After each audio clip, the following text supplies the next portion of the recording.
After yesterday's performance, NC State basketball certainly needed a rebound in more ways than one. Got it done. Double-digit win over Boise State.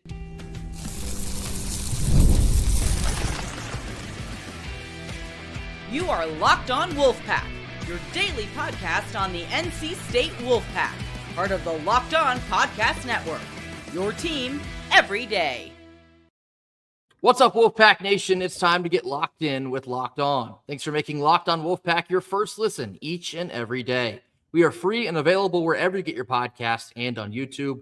Part of the Locked On Podcast Network, the #1 sports podcast network, your team every day. Our Tuesday show is brought to you by FanDuel. Right now, new customers can sign up, place a $5 bet, and if that thing wins, you'll get $300 back in bonus bets to use across the app. Download the app today to get started. FanDuel, play your game. Happy Tuesday to all. As always, I'm Grayson Boone, joined by former Wolfpack defensive tackle Kenton Gibbs. We had a very disappointing performance on day one of the Maui Invitational and desperately needed to get it right on day two. NC State and Will Wade were able to get it done. An 11-point victory, 81-70 over the Boise State Broncos. Now, again, we talked about, the disappointment of yesterday. This win doesn't solve that, but you absolutely had to go right some wrongs today on Tuesday. And at some points, it still was a little bit of an ugly game, a little bit sloppy, still kind of rough around the edges, but you can already kind of see they're chipping away at some of their weaknesses. They're trying to strengthen things on the fly. And so to do that just 24 hours later, they did much better defensively. We're obviously going to talk about Terrence Arsenault. He was the star of the game in my mind. What he gave you on the defensive side of the basketball today was spectacular. Matt Abel, also spectacular on defense. They really seemed like they had the message relayed. I'm sure Will Wade and staff really let them know about themselves after that loss to Seton Hall. And the defensive intensity, it was there for the majority of this game. Still needs some help on the glass. We'll see how that can get remedied down the road. But Kenton, your thoughts from a double-digit victory on day two, a bounce-back win. You talk about the things that concern you, the things that you're happy about, all those types of things. And what we saw from this team was a return to form in many ways about things that we had talked about. This is who this team is. You talk about the effort, the intensity level, the ability to say, hey, we are coming out to do what we got to do. It was there. It was there. We talk about the fact that this team is not the biggest team in America, but where they are going to win is heart, hustle, effort. We cannot lose fast break. We can't lose the fast break competition to anybody, even smaller teams than us. We cannot lose the fast break competition by as much as we did against Seton Hall. That cannot stand. Yeah. That can't happen. This game, we did a lot better with that. We won that battle. Guys were getting back on defense, getting back offensively. Obviously, there are still some things that we need to correct. Obviously, a little bit too much guarding with our hands on the perimeter, and even still, a lot of those calls were very ticky-tack. A lot of them had to be like, hey, check that guy's FanDuel. Check his FanDuel right now. But what I want to say more than anything else is this is what I mean by the rule versus the exception, right? The rule, we got out-rebounded in this one. Okay, that's starting to become a trend. Is that going to be the rule going forward? But the perimeter defense was a lot better, like you said. Arsenault was fantastic. Breed was fantastic. However, the perimeter defense from our starters left something to be desired, and I understand how that tight whistle can influence that. I understand how Quader Copeland's brand of defense will be affected by that. I understand how Trey Holloman's brand of defense will be affected by a tight whistle. However, I mean, and again, with all due respect to this young man, I'm sure if he stays healthy, he's going to be a 1,000-point scorer and all that good stuff. The way in which we let Dylan Andrews light it up and absolutely take over the game at points, that is not something that I'm looking at and saying, oh, that's fine, because like I've talked about, that's becoming a little bit of a pattern. It's becoming a little bit of a pattern that guys are looking at our starting backcourt and saying, you know what? They can stir the drink. They can score a little bit offensively. But defensively, I'm seeing some good hibachi. Steak and lobster with the yum-yum sauce on the side. I'm seeing good extra yum-yum, mushrooms and onions in that thing too. So there are things that we have seen that have been a problem all year long that continue to be a problem. And my general rule is once is the exception, twice is a pattern, 3 times is who you are. And what I've seen from this team, the effort, the intensity, the hustle, that's who they are, more so than the aberration that was Seton Hall. Grayson and I aren't going to throw out the excuse of, oh, it was a flu or it was this, it was that. It just wasn't there. Regardless of the reasoning, it was not there against Seton Hall, but that has not been the norm. Yeah. I found myself watching the very beginning of this game, the first 5 minutes. I'm like, oh, this looks like us again. This looks like the brand of basketball that we tried to establish in the first 4 games of the season. Opponent notwithstanding, the intensity was back for us today. We came out hot, came out active hands, came out hunting good shots very early in that game. And so I believe we got off to an 11-2 lead and then kind of let that slip away again. But the intensity for large portions of this game was back today. We got a little bit lackadaisical at some points, a little bit lazy with the basketball at some point. Turnovers is something I have my eye on. I thought Quadir Copeland, let's be honest, he cost us a couple times at major points in this game. Will Wade was none too thrilled with him near the end of that game with a very costly turnover, inbounding the basketball. The turnovers have been pretty sloppy, both yesterday and today. So that certainly needs to be tended to sooner than later. But let's talk about this offense today. So NC State, they shoot 50% from the floor. One of the things that does pop up in my stat sheet, they hit all 8 of their last 8 shots. Closing the game, playing winning basketball is something this team is going to need to establish as an identity. And so to finish 8 of your last 8, a couple of those were massive shots from Arsenault. Trey Holloman hit a dagger 3. Closing out this game was very important because Boise State, to their credit, they hung around. They would not go away for the majority of this game. So to finish on that note was certainly nice to see. But Terrence Arsenault, I will start here with TA. He is my star of the game. He was the most important player on the floor for NC State today. He had 11 points. He had 4 rebounds. He had a couple assists. But the defense that he came off the bench and gave you today was spectacular. I believe he had a couple blocks. But the way that he could influence a shot in the lane when somebody's going to the rim, it made a world of difference today. The energy that he gave you, just getting up and down the floor. He's a long, rangy guy that gives you a lot in terms of floor spacing. Terrence Arsenault, because he has been nursing a sore Achilles. He's been out the last couple games, and you can see where he might be sorely missed if we have any more lingering injuries with him today. I saw an interesting quote from Will Wade in the postgame. Essentially, he had a very spirited conversation with Terrence Arsenault yesterday, and he says something to the effect of, your butt either needs to play or your butt will be on the bench.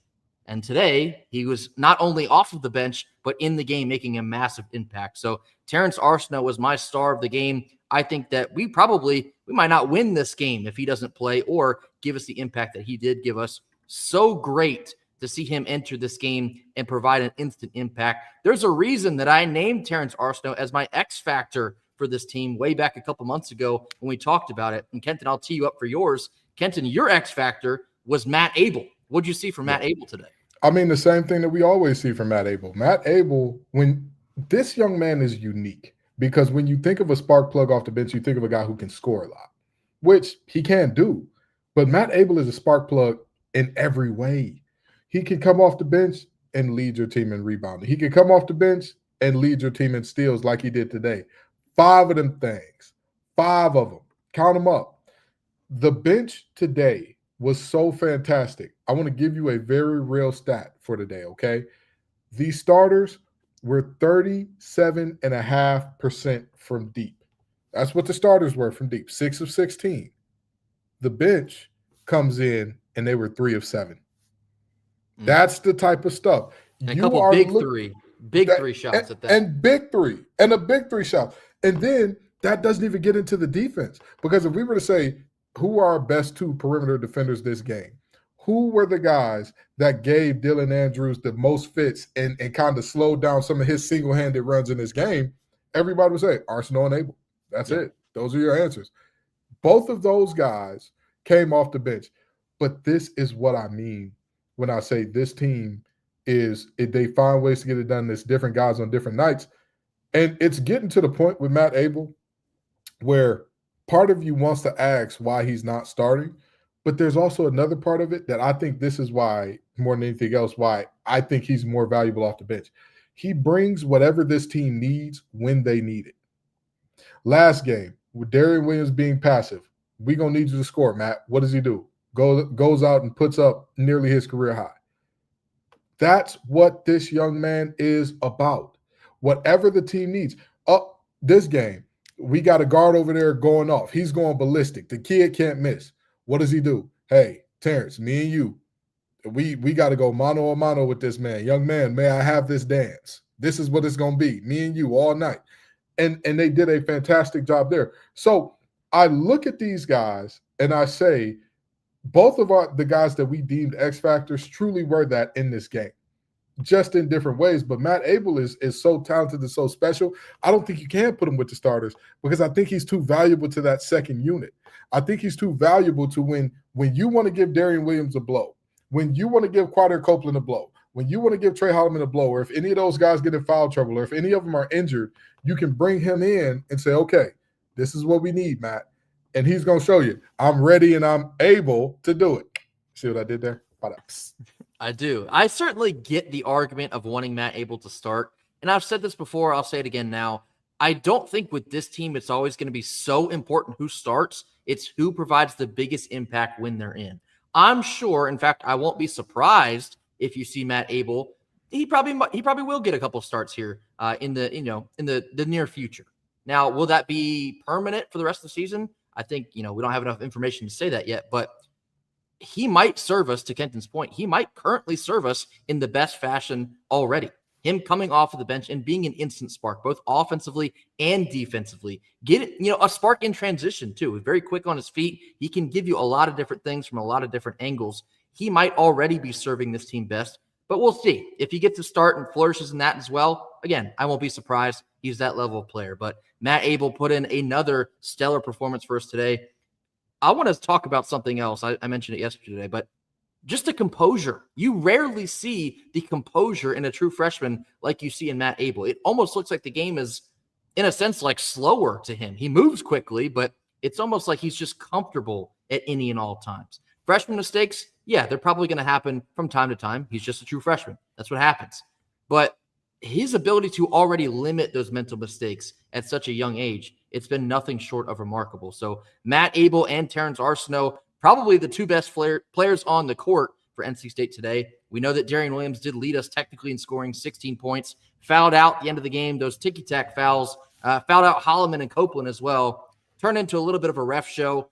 Boise State ended up shooting 32 free throws. They only hit 65% of them, so we'll take that for what it is. But again, this team demonstrated enough fight, enough grit at the end of the game. Even though at times it got sloppy, they made the winning plays when they came to them. So certainly pleased at the very least with a win here. You needed a bounce back win. They went out and got it 81-70. Much more to talk about, but this will come after a quick word from our sponsors. Stick with us.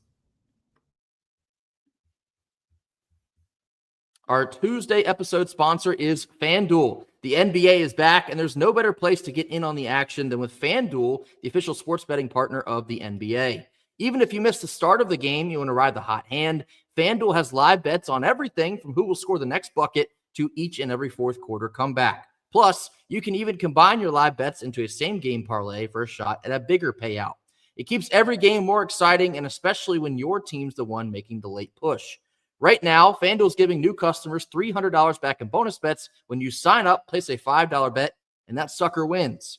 So head on over to FanDuel.com to sign up and play your game today with FanDuel, the official sports betting partner of the NBA. Middle portion of our Tuesday show here, recapping an 81-70 victory, a bounce-back victory over the Boise State Broncos.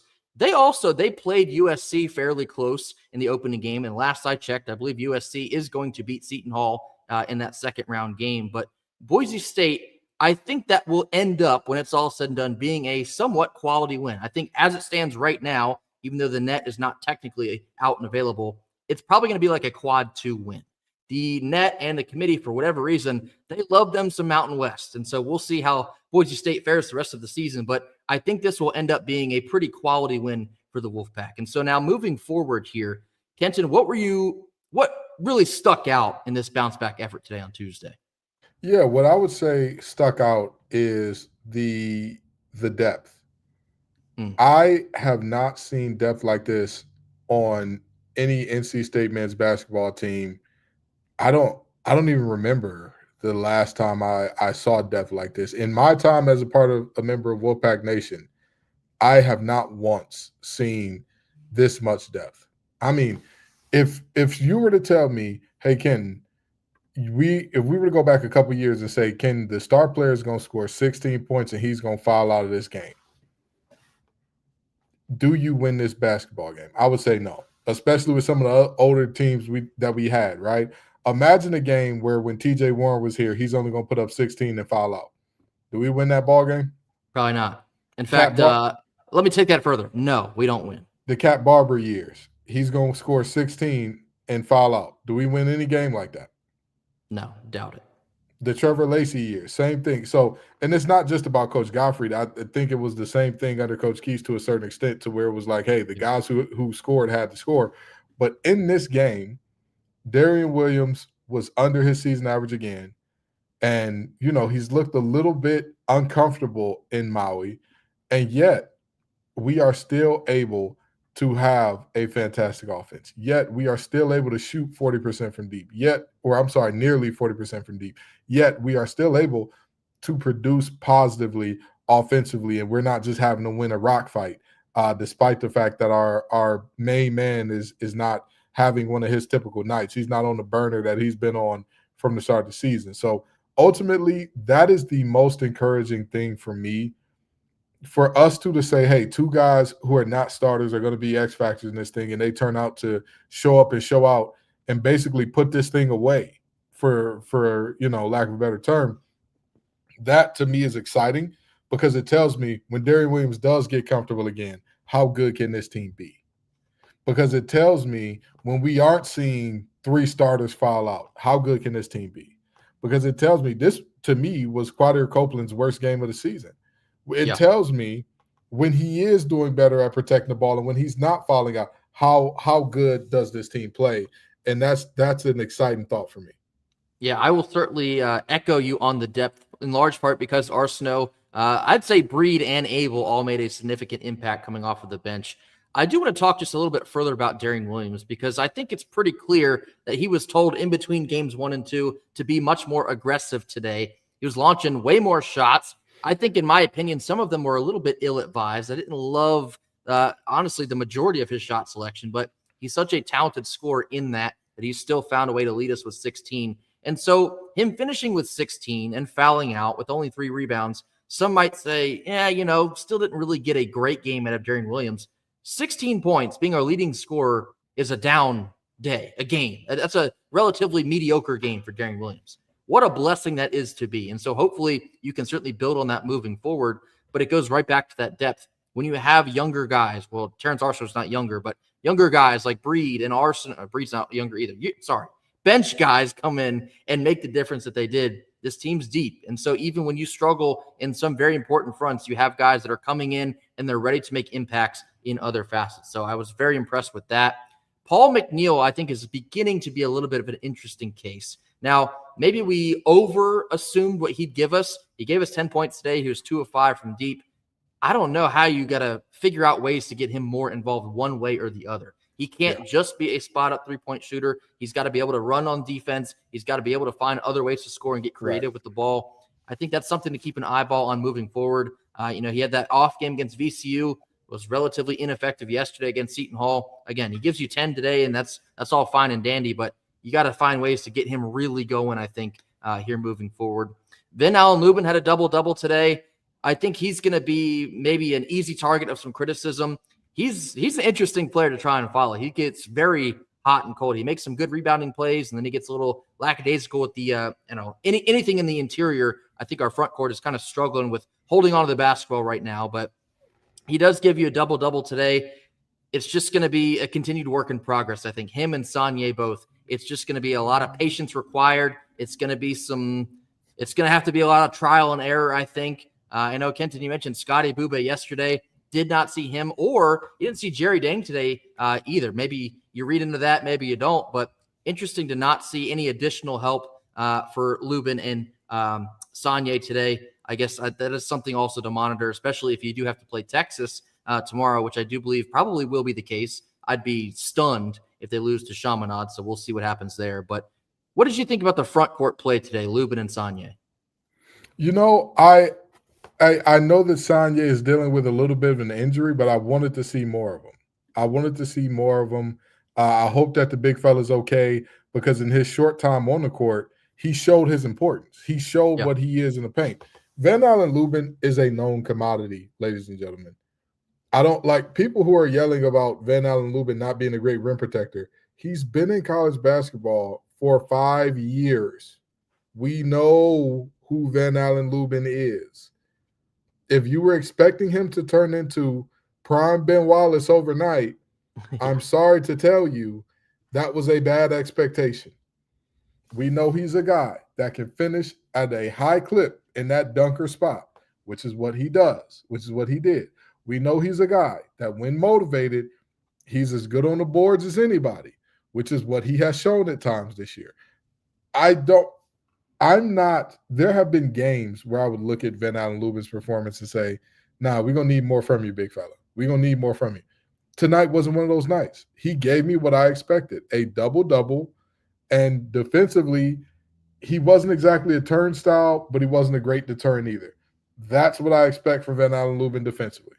That's what I expect. I expect him to be a guy that just meet guys at the rim.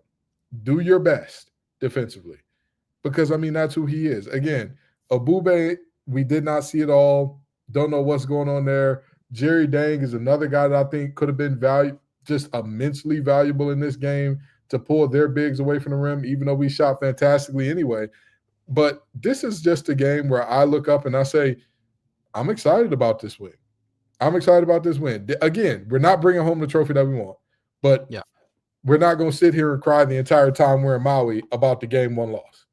This team is moving in the right direction, doing the good things, but front court wise, they left a little bit to be desired in this game because, again, Sanye only plays very sparingly, and you could tell he was a little bit hobbled despite the defensive efficacy that he had. Van Allen Lubin, known commodity. Abube, not playing at all. Same thing for Dang, not playing at all.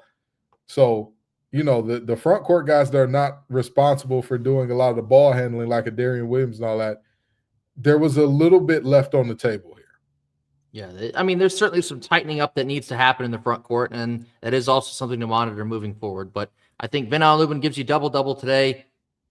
We'll take it. We'll take that. We'll keep it pushing here. A win's going to be a win. We're going to celebrate each and every one of those. I got my black hat on today. Y'all know what that means. So 81-70 victory over Boise State. We will await to see who we play tomorrow. I'll give you an educated guess. I think it's going to be Texas. So that's going to be a really important game. It's going to be another fringe quad 1, maybe quad 2 game. It's a P4 opponent. It's an SEC opponent. That's a game that will probably that'll trend very well if we're able to pick up that one, even despite not winning the tournament. 2 wins over teams that are going to help your net rating when it's all said and done. You got to find a way to wall up, get a little bit tougher, make the winning basketball plays, and beat Texas. That's one that we absolutely have to find a way to get before we leave the Hawaiian Islands. So rebounding with a comeback victory, not a comeback victory, a bounce back victory, 81-70 over the Boise State Broncos. We will take it and we will push forward. Now, to finish out our Tuesday episode, we're going to get into a whole lot of nothing, a whole lot of something. This comes after a quick word from our sponsors. All right, last couple minutes of our Tuesday episode. Post-game 81-70 win over Boise State, but now it's time for a whole lot of nothing and a whole lot of something. 3 topics. We'll tell you exactly where we stand on them. First one here, Devon Marshall, DB for NC State football, was named the Chuck Bednarik Player of the Week for his performance against Florida State. Whole lot of something, whole lot of nothing. Whole lot of something. This was the best performance we have seen from a defensive back all year at NC State. This is not even close. There is nothing to be debated there. And for it to be recognized nationally, that's big time. Shout out to you, Mr. Marshall. Hell of a job. He's getting a lot of love for this. He was also the ACC Defensive Back Player of the Week. The amount of love that he's getting everywhere for this performance, it's warranted, and it's so deserving, and especially special for us to watch because, like I said in the post game on Friday night, not Saturday, but Friday night, that's one of the better defensive back performances I've seen NC State in a very long time. We've had special games from Aiden White. We had special games from Shaheem Battle a couple times. Tanner Ingle was good back there. But I'm talking all the way back to like the David Amerson days, the Earl Wolf days. Like this was a unbelievable performance by Devon Marshall. I've seen anywhere from 8 to 6 or PBU. The PBU numbers are all over the board, but I know he had at least 6 of them confirmed. He did have 2 interceptions, holding Deuce Robinson to, I believe it was under 80 total yards. He only had, 4 catches. He did have a touchdown. It's remarkable because go back and look at the stat line from Deuce Robinson. There's been a lot of teams that have not been able to do that, and let alone Marshall was doing it mainly by himself for that game. So shout out to Devon Marshall, the Chuck Bednarik Player of the Week for NC State football. Second one here. Actually, no, I'm gonna save that one. Y'all know where I'm headed with that one. Lost in kind of the hubbub from this past weekend. Men's soccer, they won in the round of 32 over Marshall. They will advance to the Sweet 16 this Sunday against UNCG. NC State women's cross country won the national championship for the 4th time in 5 years. And NC State women's tennis, they had a national championship in doubles. Gabby Broadfoot and Tori Osigwe took home the national championship. Shout out to all of y'all. But Kenton, whole lot of nothing, whole lot of something. Whole lot of something.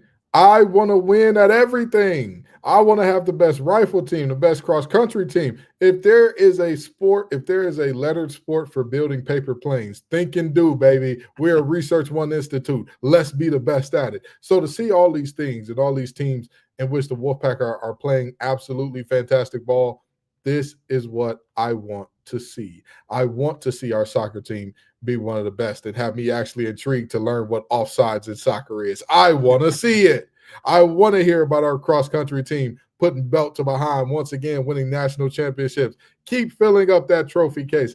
I want to see the Pack win at everything. You saw how excited we were to see the young lady win Cheese Wheel back-to-back. We're excited about any Wolfpackers winning anything. And damn it, these are a whole lot of Wolfpackers winning a whole lot. So that's a whole lot of something to me.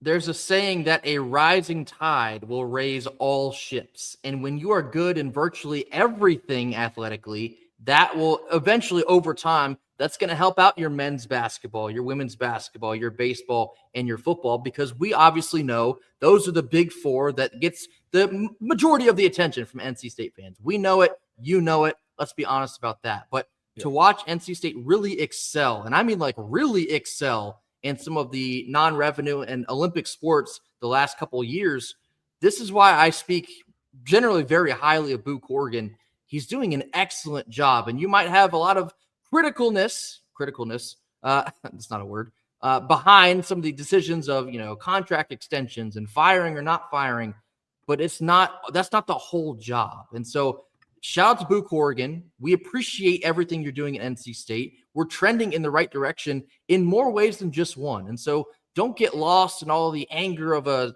6-6 football season or a 7-5 football season, because I got a pretty good idea what happens on Saturday night. NC State Athletic, as a conjoined unit, the athletic program, they're in a good spot, and they're only getting better as more time passes. More money is going to start to flow into this athletic program, and that's going to help out everybody. So like I said, our rising tide will rise all ships. Shout out to men's soccer, women's cross country, and women's tennis. We are proud of y'all. NC State doesn't care about just a couple of sports. We care about all of our sports. Shout out to y'all. And last and certainly not least, we do have a big football game coming up on Saturday night. We do play those losers from uptown that wear light blue, and we have some special guests that will be in the house in Carter Finley. Phillip and Gunnar Rivers will be in the house on Saturday night. I mean, I would have to assume Phillip Rivers will be the alpha wolf, because if he's not, what are we doing? That's a massive missed opportunity. But Kenta, we've already talked a lot about Gunnar Rivers and his recruitment. It's going to start really heating up here pretty soon. So to get Phillip and Gunnar in the house for the rivalry game, the big one, whole lot of nothing, whole lot of something. Whole lot of something. Whole lot of something. This would be the biggest legacy get that we have nailed in some time if we can get Gunnar Rivers. And even beyond that, having Phillip back on the grounds is always a great time. I mean, his name is plastered all throughout, not just the NC State, but the ACC record books. His records are, he was indomitable when he was here. He did his thing and did so very well. To have him back for this game in particular, of all the games to have him back for this game in particular, and this guy is NC State through and through, of course, in terms of Phillip Rivers. we all love Russell Wilson, but he's always doing a whole pack of Badgers thing now. No shade to Russ, because we love you, brother. We love all of our Wolfpack brothers here. But Phillip Rivers being back for this game is just something special. It's going to hit different hearing him say, I'm going to need Wolf over here, Pack over there. Look, I mean, this environment, we already know it's going to be supercharged on Saturday night because it should be. But to get the ultimate alpha wolf, pun intended, in the house for this one, and he's bringing Gunner, who would be the biggest legacy recruit ever for NC State. Let's be very clear about that. These are the types of environments that you want your massive recruits to see. This is the type of crowd that you want a high level quarterback to be in the stands for, because I would have to imagine the student section is going to get a Gunner Rivers. I mean, if you don't, again, what are we doing? That's a missed opportunity. So I can't wait to see what this environment will be on Saturday night. Phillip Rivers, who also just got named, I think he was a semifinalist for the Pro Football Hall of Fame. Yeah. That didn't take very long at all. That'll be well deserved. Torrey Holt also was named. That's well overdue at this point. Get that man a gold jacket. But to see Phillip and Gunner Rivers in the house on Saturday night, it will be a very special moment. And then we got business to attend to for 60 minutes. Lock the gates. They're in here with us now. Bill Belichick is going to have to deal with us, not the crazy girlfriend. We'll have to do that after the game. So it'll be a tough night for Bill Belichick on Saturday night, and we will be very inclined to give him one. So that will do it for us here on Tuesday. As always, thank you all so very much for joining us. Be sure to hit that like button, drop your comments in the comment box, mash that subscribe button if you have not already. Another episode coming at you tomorrow. I'd have to assume it will be recapping us playing Texas. It's a really big game. Will Wade and the boys have to find a way to get that one done as well. But we will see you all tomorrow. And until then, go Pack. Go Pack.